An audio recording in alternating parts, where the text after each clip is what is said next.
ఈ మన సినిమా వాళ్ళపై ఈడీ విచారణకు పిలుస్తుందండి. మన ఎవరు రానా, ప్రకాష్ రాజ్, విజయ్ దేవరకొండ, మన లక్ష్మక్క. ఈ బెట్టింగ్ యాప్స్‌లో వీళ్ళు ప్రమోట్ చేశారు కదా! సో, వీళ్ళందరికీ నోటీసులు ఇచ్చారనమాట. వీళ్ళందరినీ విచారణకు రమ్మంటున్నారు. కాకపోతే కొంత లేట్‌గా విచారణ జరుగుతుంది. మరి ఎంతవరకు వీళ్ళకి శిక్ష పడిద్దని చూడాలి. ఎందుకంటే అందరూ బడా బడా ప్రొఫైల్ ఉన్నవాళ్ళు. ప్రకాష్ రాజ్ నోరు తెరిస్తే పొద్దుగూకులు నీతులు చెప్తాడు. నీతులు చెప్పంటే ఇక ప్రకాష్ రాజ్ తర్వాతే. మరి అంత నీతులు చెప్పి ప్రకాష్ రాజ్ నీకు బెట్టింగ్ యాప్స్ ప్రమోట్ చేయకూడదని ఆ మాత్రం ఇంగితం లేదా నీకు? వీళ్ళంతా కూడా ఎవరికేం తక్కువ, అందరూ బాగా బడా బడా బలిసిన వాళ్ళే అనమాట. డబ్బులు ఏ విధంగా తక్కువ లేదు వీళ్ళకి. మరి వీళ్ళెందుకు బెట్టింగ్ యాప్స్ ప్రమోట్ చేయాలి? విచారణకు రమ్మన్నారంటే ఇప్పుడు విచారణ ఎప్పుడు అవ్వాలి వీళ్ళ పైన? తర్వాత ఎఫ్ఐఆర్ ఎప్పుడు అవ్వాలి? నోటీసులు ఎప్పుడు ఇవ్వాలి? అరెస్టులు ఎప్పుడు జరగాలి? దానివల్ల నష్టపోయిన వాళ్ళకి పరిహారం ఎప్పుడు అందాలి? ఇదంతా ఎప్పుడు జరగాలి? ఇదంతా డెడ్ స్లోగా జరుగుతుంది ఈ బెట్టింగ్ యాప్స్ పైన విచారణ మాత్రం. చాలామంది పెద్ద పెద్ద యూట్యూబర్లు, ఈ ఇన్స్టాగ్రామ్ ఇన్ఫ్లుయెన్సర్లు వీళ్ళందరికీ నోటీస్ ఇచ్చారు కదా, ఏమైంది అది? నోటీసులు ఇచ్చి మమా అనిపించుకున్నారు అంతేనా? ఇక అంతకుమించి ఏం చేయరా వీళ్ళని? ఎప్పుడు కేసు అండి? దాదాపు జరిగి సంవత్సరం అవుతుంది కదండి జరిగి. మెట్రో పైన, తర్వాత మిగతా వాళ్ళందరిపైన వాటిపైన కూడా బెట్టింగ్ యాప్స్ ప్రమోషన్ జరిగింది. అందరూ ఇన్ఫ్లుయెన్సర్లు మన తెలుగులో ఉన్న సావిత్రి కానీ వాళ్ళంతా చాలామంది ఉన్నారు కదా, కుషిత కల్లోపు ఇట్లాంటి వాళ్ళు చాలామంది ఉన్నారు కదా, వాళ్ళందరికీ నోటీస్ ఇచ్చారు. ఏమైంది? ఎక్కడేసిన గొంగలు అక్కడే ఉంది. నోటీస్ అడుగు ముందుకు పడలా నోటీస్. అదే ఇప్పుడు సామాన్యులు ఎవరైనా విషయంలో ఇలాంటివి జరిగితే ఎంత స్పీడ్గా పనిచేస్తుంది ఇది? సెలబ్రిటీలకు న్యాయం, సామాన్యులకు న్యాయమా? సెలబ్రిటీలు తప్పు చేసినా ఇప్పుడు ఈ బెట్టింగ్ యాప్స్ వల్ల ఎంతమంది ఆ బెట్టింగ్ యాప్స్ని నమ్మి, ఎంతమంది ఎన్ని కోట్లలో బెట్టింగ్స్ పెట్టుంటారు, ఎంతమంది ఆత్మహత్యలు చేసుకొని ఉంటారు, ఎంతమంది చనిపోయి ఉంటారు, ఎన్ని కుటుంబాలు అస్తవ్యస్తం అయిపోయి ఉంటాయి, ఎన్ని కుటుంబాలు నాశనం అయిపోయి ఉంటాయండి? మీరు చెప్పండి, ఎన్ని కుటుంబాలు నాశనం అయిపోయి ఉంటాయి వీళ్ళ వల్ల? ఆ బెట్టింగ్ యాప్స్ వల్ల ఎంతోమంది యువత నిర్వీర్యం అయిపోయారు వీళ్ళ వల్ల. మరి ఏంటి ఉపయోగం ఇప్పుడు? ఇప్పుడు విచారణకు పిలిచారంట వీళ్ళని. ఇప్పుడు విచారణ పిలిస్తే ఎప్పటికీ అది పోవాలి, ఎప్పటికాలని విచారించాలి, ఎప్పటికీ అది ప్రూవ్ అవ్వాలి. మిగతా పేపర్స్లో అయితే పెద్దగా రాయని కూడా రాలేదు దాని గురించి. ఎవరికి ఇంట్రెస్ట్ లేదు దాని గురించి. ఎందుకంటే పెద్దోళ్ళు కదా వాళ్ళు పెద్దోళ్ళు, వాళ్ళని ఏం అనలేరు. బెట్టింగ్ యాప్స్ ప్రమోషన్ చేసేంత స్థాయికి దిగజారారు మన తెలుగు సోకాల్డ్ పెద్ద మనుషులు. సోకాల్డ్ పెద్ద మనుషులు అండి వీళ్ళంతా. ఇదిగో 29 మందికి నోటీస్ ఇచ్చారంట. 29 మంది పరిస్థితి ఏంది మరి చెప్పండి? వీళ్ళు ఎవరెవరు ఉన్నారంటే దీంట్లో విజయ్ దేవరకొండ, రాణా దగ్గుపాటి, ప్రకాష్ రాజ్, మంచు లక్ష్మి, లక్ష్మీ ప్రణీత అదే మన అత్తానిదారి సినిమాలో ఉంటుంది కదా ఆమె, నిధి అగర్వాల్, అనన్య నాగల్ల, సిరి హనుమంతు, శ్రీముఖి, వర్షిణి, వాసంతి కృష్ణన్, శోభా శెట్టి, అమృత చౌదరి, నయని పావని, నేహా పరాన్, పాండు, పద్మావతి, ఇబ్రాన్ ఖాన్, విష్ణుప్రియ, హర్షసాయి, భయా సన్నీ యాదవ్, శ్యామల అంటే మన ఈ వైఎస్ఆర్సీపీ అధికార ప్రతినిధి అండి ఆమె, టేస్టీ తేజ, రీతు చౌదరి, బందారు శేషసాయిని సుప్రీత, లోకల్ బాయ్ నాని, కిరణ్ గౌడ్, అజయ్, సన్నీ, సుధీర్ వీళ్ళందరి పోయడం కూడా ఈడీ కేసు నమోదు చేసింది. నమోదు చేసిన తర్వాత పరిస్థితి ఏంటి? నమోదు చేశారా అంతేనా? ఆ విచారణ ఏం జరిగింది? ఎక్కడి వరకు పోయింది? లక్ష్మక్క నీకేం కష్టం అక్క? లక్ష్మక్క మీ నాయన దగ్గర పిచ్చ బోల్డ్ ఆస్తుంది కదా అక్క అంటారు. దాస్ నారాయణరావు గారివి కావచ్చు, సౌందర్య గారివి కావచ్చు, ఎన్టీ రామారావు గారివి కావచ్చు, చాలా వాటిల్లో బినామీగా మోహన్ బాబు ఉన్నాడని చెప్తుంటారు ఇండస్ట్రీలో. మరి అంత ఆస్తి పెట్టుకొని నువ్వు ఇంగ్లీష్లో మాట్లాడతావు, నేను అక్కడ ఫారిన్ నుంచి వచ్చా అంటావు, హాలీవుడ్ నాకు ఊపు వచ్చా అంటావు. నీకు తెలవదా లక్ష్మక్క నువ్వు ఇక్కడ బెట్టింగ్ యాప్స్ ప్రమోట్ చేయకూడదు, బెట్టింగ్ యాప్స్ ప్రమోట్ చేయడం వల్ల తప్పు, చాలామంది యువత ఆత్మహత్యలు చేసుకుంటారు, ఇదంతా ఫేక్ అని నీకు తెలవదా అక్క? అయినా తెలియక చేసినా తప్పే. మన దగ్గర తెలీదు అనే ఆప్షన్ ఉండదండి. ఇప్పుడు అక్కడ ఏదో మంట ఉంటుంది, మంట ఉంటుంది, వెళ్ళి పట్టుకొని నాకు తెలవక పట్టుకున్నా అంటే ఊరుకుంటుందా మంట? కాల్చుడే కదా. ఇక్కడ కూడా అంతే. మరి బెట్టింగ్ యాప్స్ ప్రమోషన్స్పై టాలీవుడ్ సినీ సెలబ్రిటీస్కు ఈడీ షాక్ ఇచ్చిన విషయం తెలిసిందే. హైదరాబాద్ సైబరాబాద్ కమిషనర్ పరిధిలో నమోదైన కేసుల ఆధారంగా ఈ నెల 10వ తేదీన 29 మంది టాలీవుడ్ సినీ సెలబ్రిటీస్పై ప్రివెన్షన్ ఆఫ్ మనీ లాండరింగ్ కింద కేసు నమోదు చేసింది. వారిలో రాణా దగ్గుపాటి, ప్రకాష్ రాజ్, విజయ్ దేవరకొండ, మంచు లక్ష్మి విచారణ తేదీలను ఈడీ సోమవారం ప్రకటించింది. బెట్టింగ్ యాప్ ప్రమోషన్ చేసిన వారికి కంపెనీలు జరిగిన లావాదేవీలు ఆన్లైన్ ట్రాన్సాక్షన్పై ఈడీ దృష్టి సారించింది. గతంలో పంజాగుట్ట పోలీసులు యాంకర్ రీతు చౌదరి, విష్ణుప్రియను విచారించారు. ఇప్పుడు ఇక్కడ వీళ్ళే చెప్తున్నారు 29 మంది ఉన్నారండి. మొత్తం 29 మందిలో ఈ నలుగురికి నోటీస్ ఇచ్చారు. మొన్న ఒక ఇద్దరిని విచారించారు. ఈ 29 మందిని ఎప్పటికి నోటీస్ ఇవ్వాలి, మీరు ఎప్పటికాలని పిలవాలి, ఎప్పటికి విచారించాలి? ఇది అయిద్దా? ఇది ఏమన్నా ఇవాళ రేపు అయిద్దా ఇది?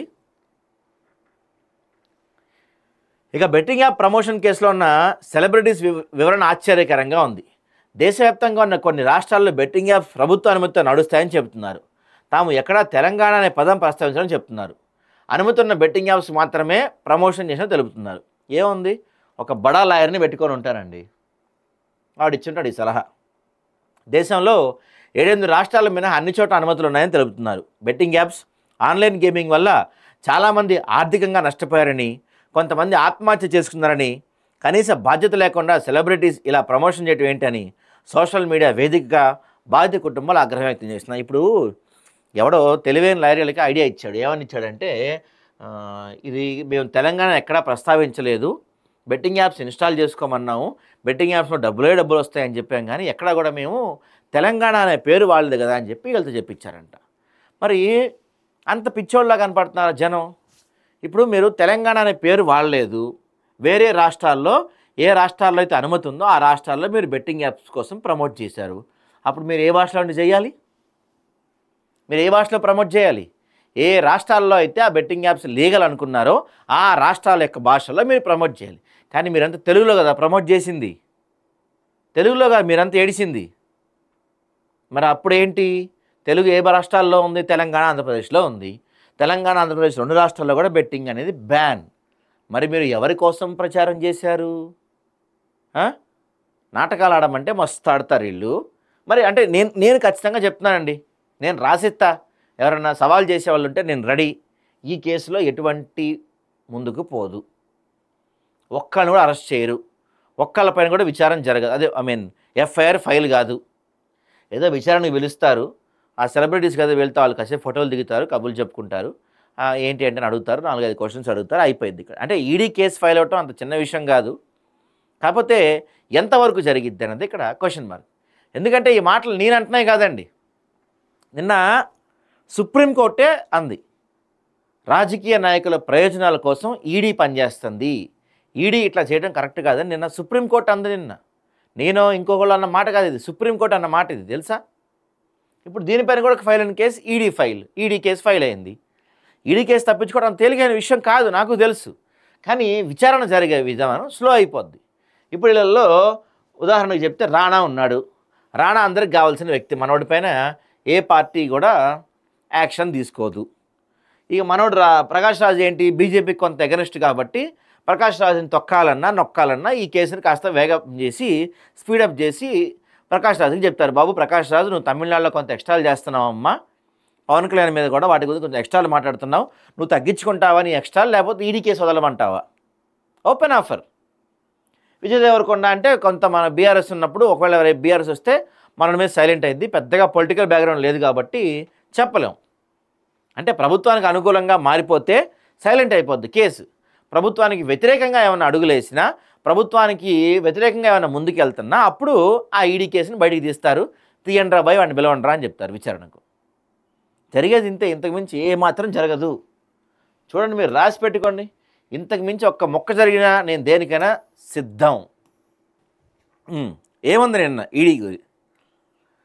ఈడీ గురించి సుప్రీంకోర్టు ఏముందో చూడండి. ఇందాక చెప్పిన మాటలన్నీ నేను చెప్పిన మాటలు కాదు, సుప్రీంకోర్టు నిన్న అన్న మాటలు. ఒక కేసు విషయమై ఈ ముడా కేసు కదా, దాని గురించి కోర్టు అన్న మాటలు ఇవన్నీ. అన్ని హద్దులు దాటేస్తున్నారు, రాజకీయ ప్రయోజనాల కోసం ఈడీ దుర్వినియోగం అవుతుంది. ముడా కేసులో కర్ణాటక సీఎం సిద్ధరామయ్య భార్యకు ఊరట. క్లయింట్లకు సలహాలపై లాయర్లకు ఈడీ సమన్లు, సుప్రీం ఆగ్రహం. ఈడీ సూపర్ పోలీస్ కాదంటూ మద్రాస్ హైకోర్టు మొట్టికాయ. బెట్టింగ్ యాప్ కేసులో రాణా, ప్రకాష్ రాజ్, విజయ్కి కూడా ఈడీ నోటీస్ ఇచ్చిందంట. సరే, ఇక్కడ విషయం చూడండి. ఇప్పుడు రాజకీయ ప్రయోజనాల కోసం ఈడీని దుర్వినియోగం చేస్తున్నారని సుప్రీంకోర్టు తీవ్ర అసహనం వ్యక్తం చేసింది. ఈడీ అధికారులు అన్ని హద్దులు దాటేస్తున్నారని వ్యాఖ్యానించింది. రాజకీయాల్లో పావుగా మారద్దని ఈడీకి హితవు పలికింది. రాజకీయ యుద్ధాలను ఎన్నికల వరకే పరిమితం కానివ్వండి, ఇందులో మిమ్మల్ని ఎందుకు వాడుకుంటున్నారని ఈడీని ఉద్దేశించి సుప్రీంకోర్టు ప్రధాన న్యాయమూర్తి జస్టిస్ బిఆర్ గవాయ్ నేతృత్వం ధర్మాసనం ప్రశ్నించింది. రాజకీయాల కోర్టును వేదికగా మార్చదని హెచ్చరించింది. ఈడీ గురించి తాము ఇంతకంటే కఠినంగా మాట్లాడే వరకు తెచ్చుకోవద్దు. ఇది చాలా పెద్ద మాట అండి, చాలా పెద్ద మాట తెలుసా. ఇది నిజంగా ఈడీ అనేది ఏదైతే ఉందో ఆ ఈడీ మొత్తానికి దాని విశ్వసనీయత మీద కావచ్చు, ఈడీ పవర్స్ మీద కావచ్చు, మొత్తానికి ఒక మార్క్ వేసి వదిలింది సుప్రీంకోర్టు. ఇంతకన్నా మమ్మల్ని మాట్లాడేలాగా చేసుకోకండి, మీరు మీ పరువు మీరు నిలబెట్టుకోండి, ఇంతకన్నా దిగజారద్దు మీరు. ఈడీ అనేది ఒక స్వతంత్ర విచారణ సంస్థ. రాజకీయ పార్టీల చేతిలో మీరు కీలుబొమ్మలుగా మారద్దు. రాజకీయ పార్టీలు ఇవాళ ఆ పార్టీలో ఉంటాడు, ఇంకో పార్టీలోకి పోతాడు, మీరు వాళ్ళ చేతిలో కీలుబొమ్మగా మారి వాళ్ళకు ఫేవర్గా విచారణ చెయ్యొద్దు అని సుప్రీంకోర్టు చాలా సీరియస్గా చెప్పింది నిన్న. చాలా సోమవారం 2 కేసుల విచారణ సందర్భంగా దేశ అత్యున్నత న్యాయస్థానం ఈ కీలక వ్యాఖ్యలు చేసింది. వీటిలో ఒకటి, కర్ణాటక సీఎం సిద్ధరామయ్య భార్యకు ముడా కేసులో ఉపశమనం ఇచ్చింది. ఈ ముడా అంటే ఏంటంటే మైసూర్ అర్బన్ డెవలప్మెంట్ అథారిటీ అనమాట. సో ఇక రెండోది, క్లయింట్లకు సలహాలు ఇచ్చి నందుకు సీనియర్ న్యాయవాదులకు ఈడీ సమన్లు జారీ చేసిన కేసు. ముడా అంటే మైసూర్ పట్టణాభివృద్ధి సంస్థ సరళ అక్రమ కేటాయింపుల కేసులో కర్ణాటక సీఎం సిద్ధరామయ్య భార్య బిఎం పార్వతి, కర్ణాటక పట్టణాభివృద్ధి మంత్రి బైరాతి సురేష్లపై మనీ లాండరింగ్ ప్రొసీడింగ్స్ను కర్ణాటక హైకోర్టు కొట్టివేసింది. ఈడీ సుప్రీంకోర్టులో సవాల్ చేసింది. తాజాగా హైకోర్టు నిర్ణయాన్ని సుప్రీంకోర్టు సమర్థించింది. ఈ కేసులో దిగువ ఉన్న కోర్టుతో పాటు హైకోర్టు కూడా చాలా స్పష్టంగా తీర్పు ఇచ్చినప్పటికీ ఈడీ అప్పీల్ చేయడానికి సీజే ప్రశ్నించారు. విచారణ కోర్టు తీర్పును సింగిల్ జడ్జి సమర్థించారని మీకు బాగా తెలుసు.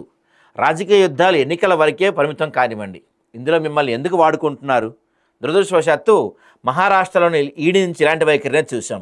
ఇంతకు మించి వ్యాఖ్యానించేలా మాపై ఒత్తిడి తీసుకురావద్దు, లేదంటే ఈడీ గురించి ఇంతకంటే కఠినంగా మేము మాట్లాడాల్సి వస్తుందని సీజే అన్నారు. దీంతో వెంటనే ఏం చేశారు, వాళ్ళు ఆ కేసును ఉపసంహరించుకున్నారు. ఈడీ తరపున అదనపు సాలిసిటర్ జనరల్ ఎన్వి రాజు తెలుపుగా, కఠిన పదాలు వాడకుండా మమ్మల్ని కాపాడారంటూ ఆయనకు సీజేఐ ధన్యవాదాలు తెలిపారు. ఎంత దారుణమైన విషయం అండి. మన దగ్గర కూడా ఎన్ని కేసులు ఉన్నాయి, ఈడీ కేసులు. జగన్ మీద ఈడీ కేసు ఉంది, ఇక్కడ కేటీఆర్ మీద ఉంది, కేసీఆర్ మీద ఉంది, చంద్రబాబు మీద ఉంది. చంద్రబాబు మీద ఈడీ కేసు లేదనుకుంటా, బహుశా బోల్డ్ ఈడీ కేసులు ఉన్నాయి, అవి సాగుతానే ఉన్నాయి. జగన్మోహన్ రెడ్డి మీద అక్రమాస్తుల కేసు విచారణ ఎప్పుడు చిన్నప్పటి నుంచి నడుస్తుంది. అది 2012 నుంచో 14 నుంచి నడుస్తుంది ఆ కేసు. 12 అనుకుంటా కదా, 2012, 13 నుంచి నడుస్తుంది ఆ కేసు. ఈ 20 దాదాపు 12 ఏళ్ళు పుష్కరం అయిందండి.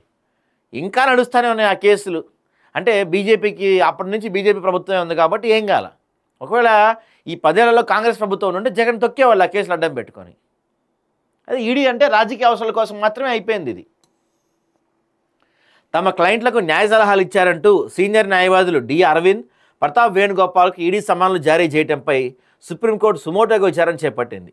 న్యాయవృత్తిపై ఈడీ చర్యలు భయంకరంగా ఉన్నాయన్న సీనియర్ న్యాయవాది వికాస్ సింగ్ కొన్ని అంతర్జాతీయ ఘటనల విచారణలో ప్రస్తావించారు.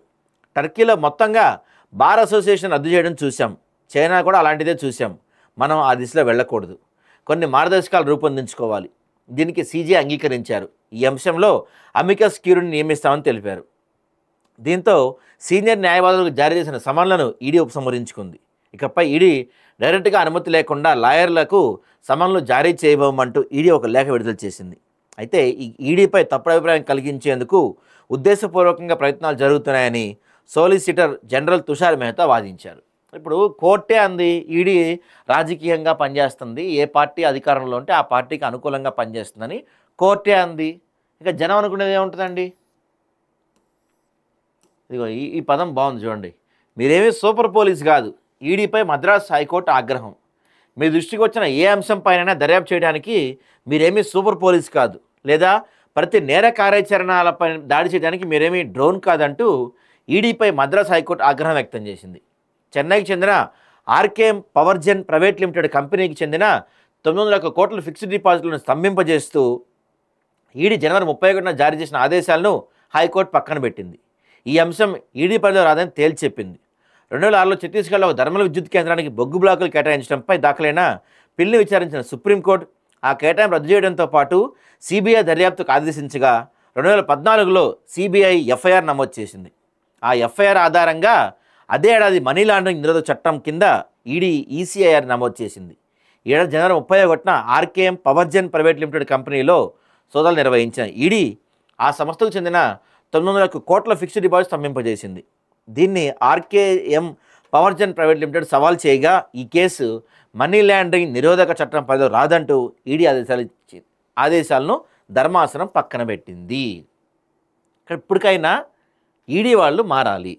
అంటే అన్నిట్లో ప్రభుత్వం చెప్పినట్టు జరగకుండా ఈడీ అనేది ఒక ఇండిపెండెంట్ బాడీ, ఒక స్వతంత్ర దర్యాప్తు సంస్థ. కాబట్టి అది నిలుపుకొని మీరు స్వతంత్రంగా పనిచేస్తే ప్రజలకి ఈడీ అంటే ఒక నమ్మకం, ఒక గౌరవం, దొంగలకి ఈడీ అంటే ఒక భయం ఉంటుంది. లేదు ఇట్లానే వెళ్తే మాత్రం సుప్రీంకోర్టు కలగజేసుకొని చాలా మంచి పని చేసింది. మరోసారి సుప్రీంకోర్టు కలగజేసుకునేలాగా ఈడీ చేసుకోదు అనుకుంటాం. చూద్దాం మరి.